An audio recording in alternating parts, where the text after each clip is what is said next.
নমস্কার বন্ধুরা, এটা হচ্ছে মাটির শশা। আজ আমি আপনাদের শশা জমি দেখাচ্ছি। শশা চাষ করতে জন্য একটা শশা গাছ, মাটির শীতকালীন ফসল, শীতের ফসল। এই শশাটা শীতকালে হয়।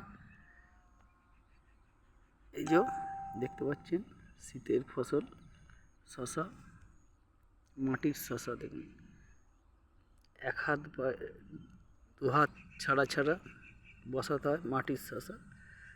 2 হাত বাই 4 হাত। এই যে দেখতে পাচ্ছেন, দু সাইড থেকে ভেটি তুলে দিয়ে জল দেওয়া হয়। মাটির শশা, শীতকালীন শশা। আরও কী কীটনাশক, কী সার প্রয়োগ করতে হয় আপনাদের অবশ্যই আমি জানাবো। যারা যারা নতুন, আমার চ্যানেলটাকে সাবস্ক্রাইব করে নেবেন এরকম নতুন নতুন ভিডিও দেখার জন্য।